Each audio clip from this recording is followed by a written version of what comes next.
Hey, Bryce here. So today what I want to talk about is different mental models of how to go and make more money. Currently I'm in Mexico. That's why my setup's a little bit different. Reason why I'm putting up this video, to be quite honest with you, I'm kind of going through this like dehydration, kind of like health kind of challenge. My body's very, very dehydrated. So being on the sun for I was out in the sun earlier for about like 2 hours already. It's kind of drains me a little bit. So I'm just kind of like recharging inside of here. I saw this YouTube post or this YouTube comment that was very interesting. And I was just like, oh, this is, I can see how a lot of people kind of think in terms of this way. So I'm going to kind of educate you on like, how to think when it comes to investing money. So this person, someone said something about like buying some course online and it cost them like $13,000. Now, this is not my course. Just someone I saw on like YouTube. He said, I purchased this $13,000 course. And then someone responded to him saying, who the HE double hockey stick gives some salesperson $13,000. And when I read this comment, like if this was me probably like 10 years ago, I probably would have said the same thing, right? But with what I know now, I have a different perspective on the world. And this is kind of how what I've learned from I've invested over 175, probably about $185,000 on like courses, masterminds, and different things like that to help me grow my businesses. So I just kind of want to give you some what I've kind of learned from doing this journey, and being in a lot of different programs. So the number one thing that I hear most people who don't have a lot of money say is like they don't want to be taken advantage of by a salesperson. Now, what I've kind of noticed, and like no one wants to be taken advantage. I'm not saying go get taken advantage of. What I'm saying is you have to be able to see past the salesperson and evaluate whether the thing they're selling is going to be worth it or not worth it. What most people who struggle to make a good amount of money say is like, let me give you an example. Okay, I'm going to sell you this backpack. This backpack cost you $1,000.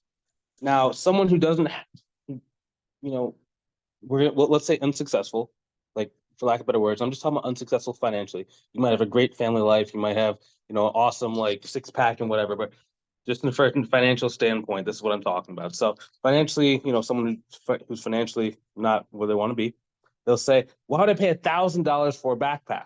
Versus someone who is successful, they're gonna say, "What's inside the backpack? Is there a bunch of gold bars in the backpack?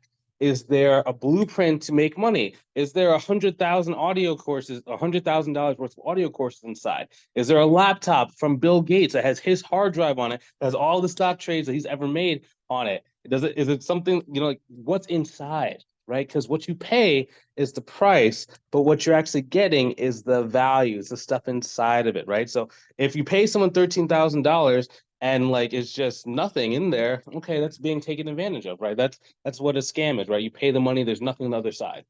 Versus, let's say you pay someone, 13,000, they basically build your business for you and with you, and now you're making $130,000 a year. That's a 10x return every single year. That's a good investment, right? So either way, the salesperson, received $13,000 from you. What they're just taking advantage of, whether it's like the best investment you can make, really determines on what's inside. It's not just the price point. So like whenever you hear someone say like give you like a price and it's just like it's more than what you're expecting, you have to take that step back. It can be a little bit scary, it can be a little bit overwhelming, like, oh, that's a lot of money. Take a deep breath, take that step back, and start evaluating it logically. Okay. Successful people are investors. Okay. It's investors.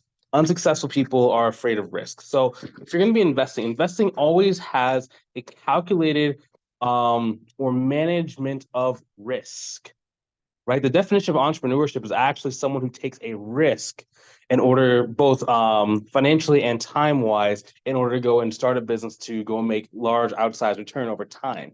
So by the very nature of you actually wanting to become a business owner, have your own business, you have now jumped into the side of the business owner, and business is all about learning how to manage risk. I always like to think of it like they say, like the phrase, like learning to dance in the storm, right? It's how much do I pay now versus how much am I going to get a return of? How am I going to get a return of? Now,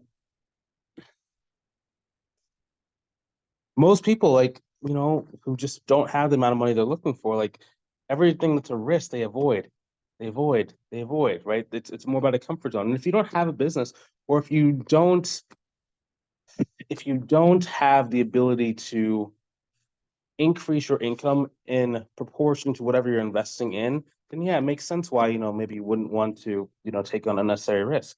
But if you're going to be a business owner, you have to start thinking differently, right? The only difference between me and like you is number one, time. Like I've just been in this game a lot longer. And number two, I understand risk, whereas most people are afraid of risk.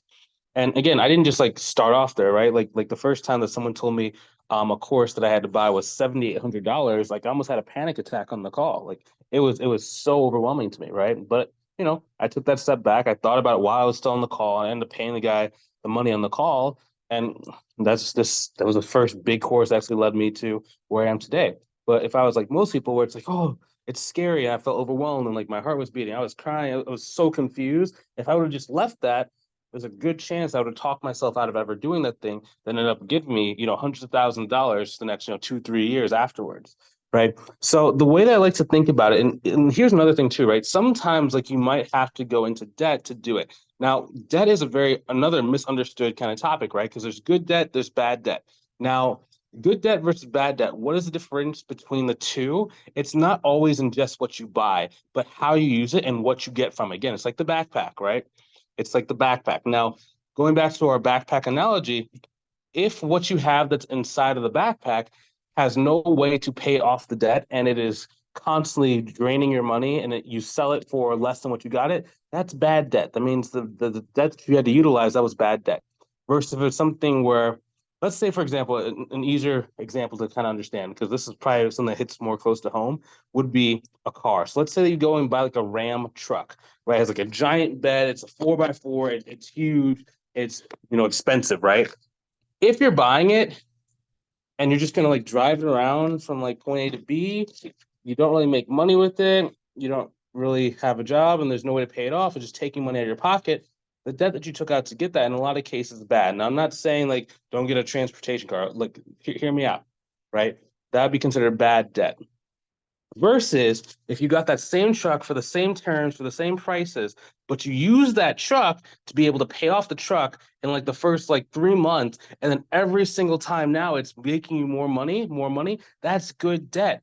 That's an asset. You just used that about a risk, which was debt, right?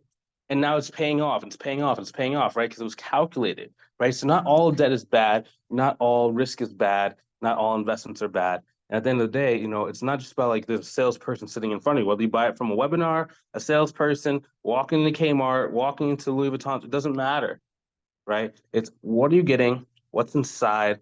Is the risk worth it? And if you have to go into debt for it, is the debt they're going to take out actually going to make money over time? Like, is it once it's already paid itself off, is it going to keep making more money? If the answer to those are yes, then do it. Whether there's a salesperson in front of you, or you feel like you're getting pressured, or you feel like there's no pressure, it doesn't matter how you feel in that moment.